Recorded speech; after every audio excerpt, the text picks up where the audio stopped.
We do this every Thursday night. This is an open mic that transcends all other mics because we cater to all genres and art forms. That means poetry or comedy, spoken word. We do all genres of music. It can be ragtime or polka or death metal or black metal. Or pop, I don't know, hyper pop. We do all genres. But in the meantime, we're gonna kick it off with some comedy. We're gonna welcome to the stage our first comedian, Jessa. Let's put our hands together for Jessa, everyone.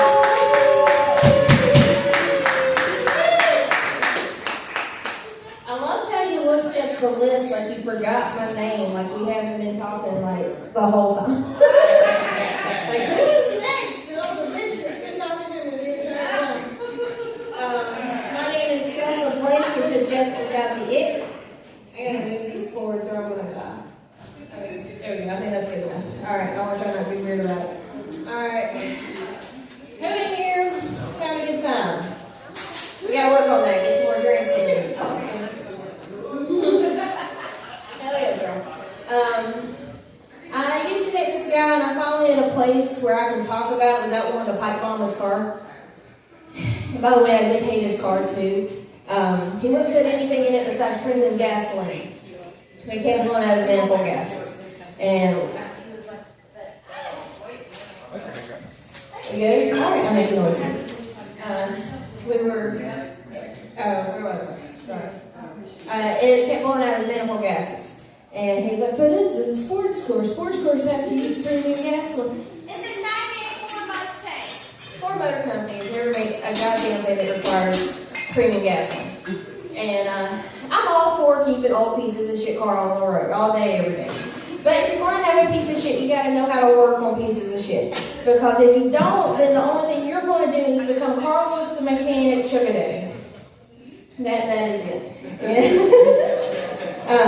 The man didn't listen to a goddamn thing I said, but he was a beautiful man, don't get me wrong. He was 6'1", kind of brother you just wanted to oil up and show off, you know? The kind of man that could lay pipe but didn't know a goddamn thing about plumbing. And you were fine. You know what? I can YouTube that. It's fun. It's fun. He was the kind of guy, like, he was sweet, but he was kind of like black light, you know? Like, he looked like Stefan or Kel, but he looked like Steve. Like he dressed like Steve.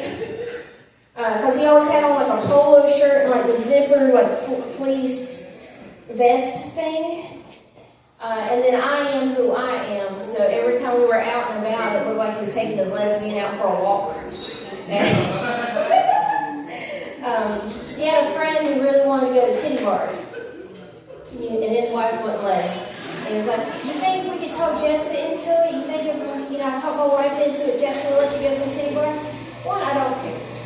Two, I know he tips like it's 1946, so it's not going to go over well. And he's not going to help on like one goddamn Lexus payment, so like I don't care where he goes. Two, my only rule when it comes to titty bars is I need to know which one you're going to. I just need to confirm I don't have a relative working there. Like, I don't care if you see titties, they just can't be relative titties. If you come back home and describing my auntie to me, we're going to fight. We're going to fight. But you're going to see sad ones, so I guess it's a 50-50 on that one. He was convinced, and you could not tell him otherwise, that all of my back problems are going to be resolved if I got me a bra that fit me. It didn't matter, like all the times I was going through a wall as a kid, or my 30-plus odd broken bones I've had, or, car wrecks, or, the time I was shot, none of that. It was just my titties were not in their assigned seats. So he thought if I got me a bra that fit me, that would solve all of my back problems. So he takes me to Victoria's Secret, and I'm like, girl, the only thing I fit in Victoria's Secret is the body spray. This isn't going to be helpful for me. So we went to a place that, catered to titties. So we went and got measured, and she did like the titty algebra on me. And she was like, all right, girl, you're a 38 double D, so we're going to put you in there. So I told him, I was like, these are expensive. He's like, they can't be that much. And he's cheap as shit, right? So I was like, they're going to be more than you anticipate. So I got like the cheaper one in my size category, and it came out to $98. The man passed out and I left him there. I'm dating a man now who we grew up in different tax brackets, right? He had like a very like proper upper middle class Jewish upbringing, and like I was raised by hillbillies, and like growing up I was like real fucking poor. So like it was either you figured it out or you died. Like I can fix pretty much anything with a can of paint, some duct tape, and some WD-40. I don't call a motherfucker to fix nothing. I fix everything. He's not allowed to make construction decisions in the house because all of his ideas take 5 to 6 business months and will cost at least $1,500. We were cleaning off the porch with like previous tenant shit, and like we were just, cleaning up. He's like, well, we need to call this person, have this haul off, and it's gonna cost about $900. I did it in 3 days with 2 cans of paint. That's all it cost me. Who wants to hear some grandpa stories?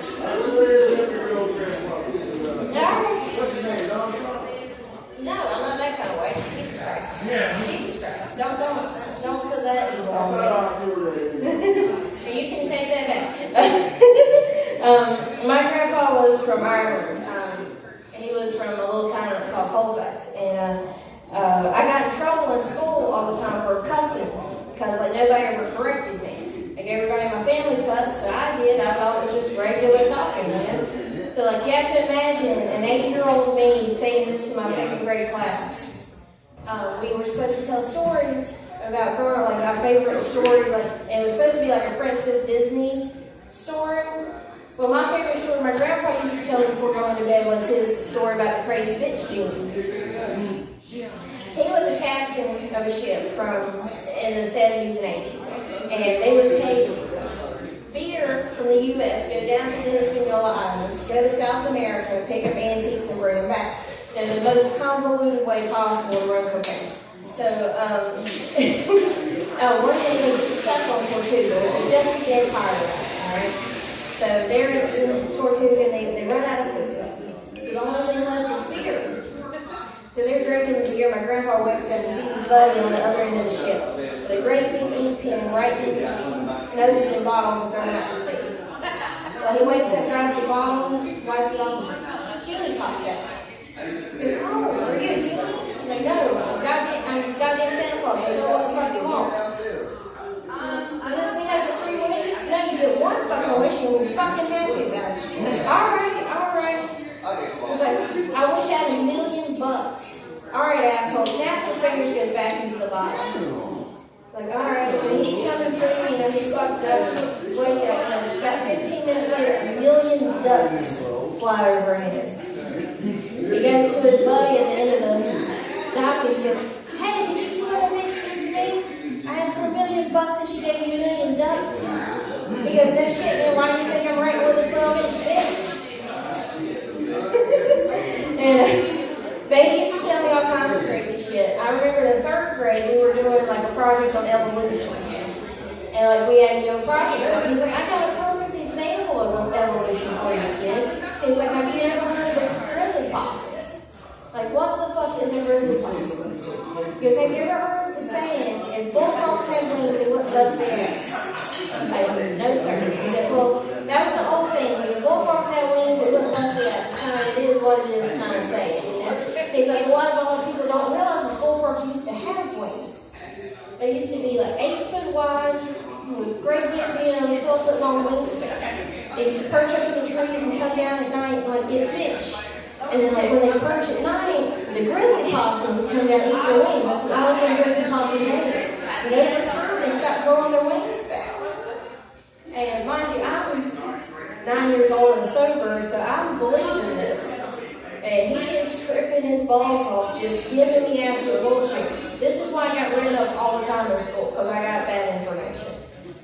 Well, then he told me, like, after millennia this happened, frogs got smaller, possums got smaller, and now there's only 2 grizzly possums left in existence. And they live up the hill from Uncle Bill, and they go and come down on Sundays to watch Lassie. And I believe that for a very long time.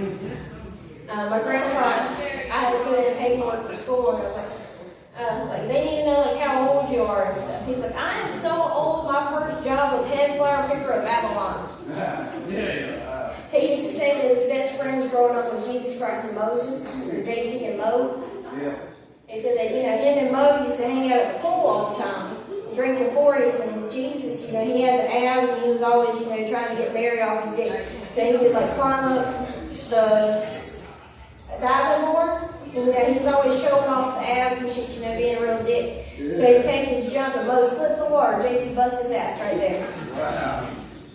Good God. My dad was the kind of guy, I didn't meet him until I was 13. And, Mother's Day growing up for me was just my dad going to a wet t-shirt contest to find me another one. My dad has been in custody longer than he's had custody of me.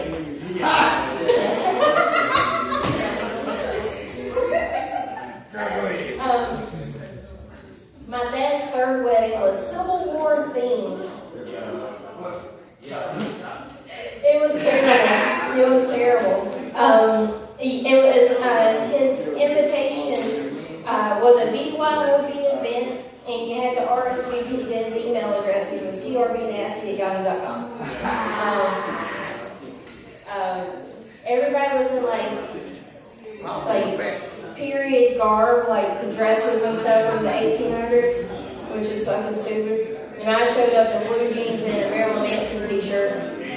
He goes, you should be, you should dress up. You're being very disrespectful with my wedding. And I was like, this is your third one, son. I'll dress up for the next one.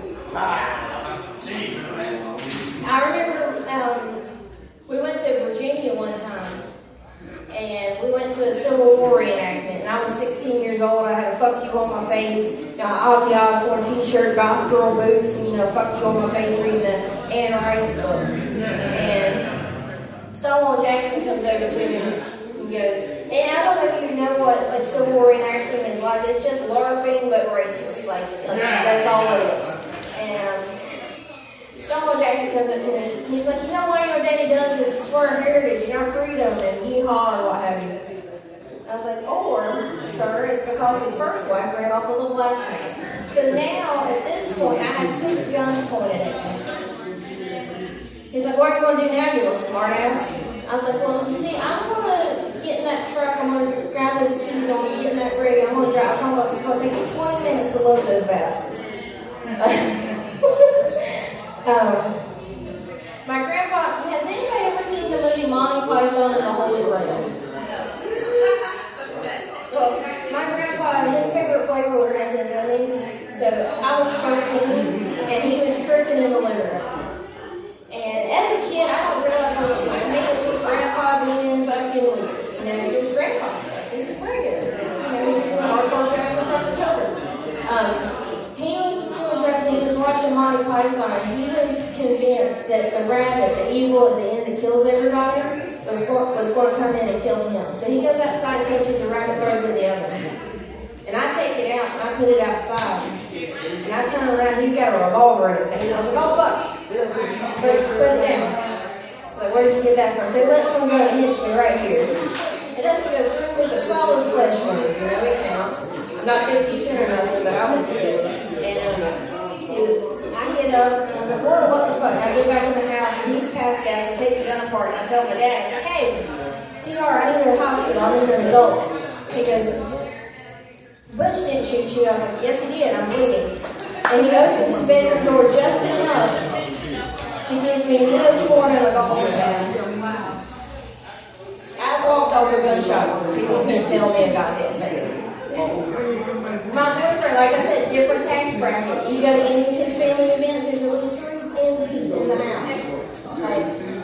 You know how hard it is to get me to go to a doctor? He's like, will you at least talk to Frank? I said, yes, I'll talk to Frank. But I'm not doing anything with co-pays involved. Who in here has a job? Hey, look, I'm something y'all don't know. Who in here does not get paid enough for that job? What? You're in nursing school? Alright. Well, I feel that. I have a degree in criminal psychology and culinary arts, so the running joke is I can legally cook you. I mean, I think that's the whitest thing I could possibly have is a degree in serial killers. I mean, are you even white if you haven't had a dirty dream about Dexter Morgan?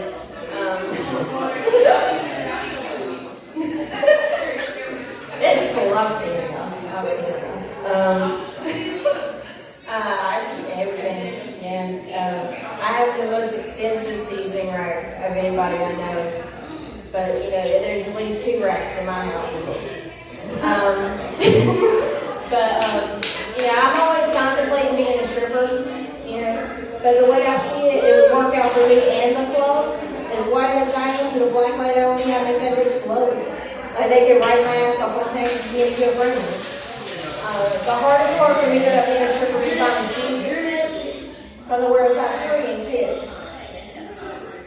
So I'll be like an 8-inch pair of Doras or some 10-inch Pokemons, but I'm going to be taking all of them to say little bitch.